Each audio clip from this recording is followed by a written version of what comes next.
Sometimes to the kind of ego mind, letting go of certainty can feel like a kind of defeat. Even though it's not really, it can feel that way.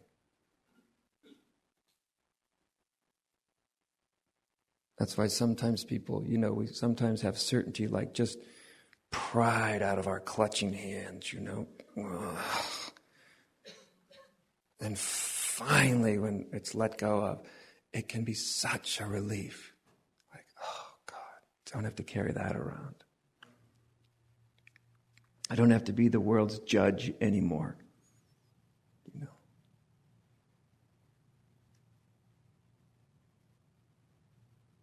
And so I think through these two avenues, through the avenue of love and kind of a quality of uncertainty, which is an openness of mind. An openness of mind. Because everything's all connected up, isn't it? There's not really this thing called the heart and then this thing called the mind. It's actually, they're all connected up. It's one part of one massive happening. One organism. As our mind opens, our heart opens. And as our heart opens, our mind opens. And so it goes,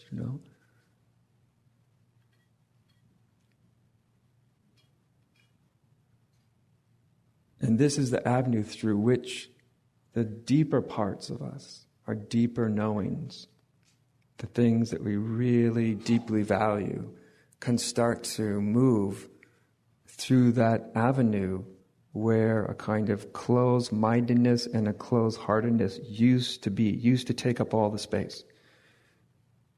The certainty of mind that led to a closedness of heart. And then the avenue through which we would begin to live whatever our deeper knowing is closed to us.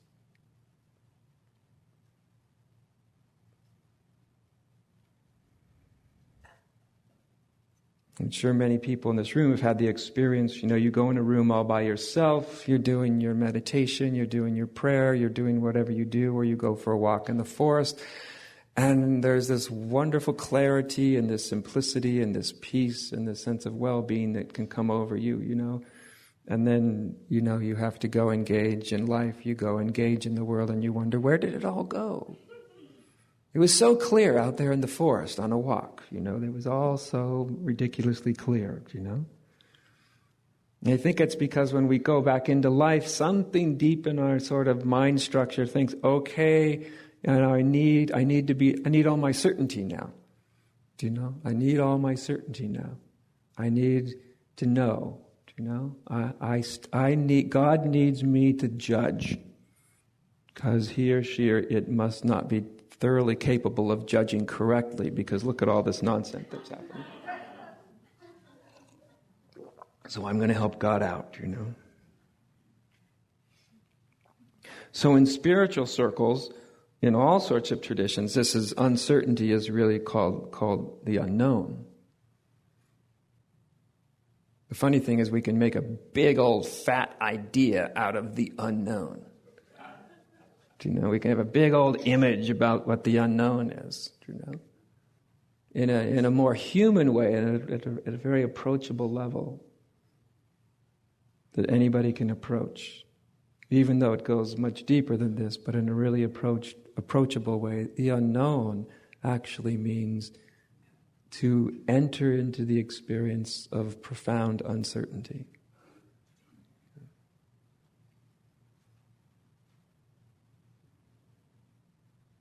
And when you do that, the more uncertain you are, the more quiet you become.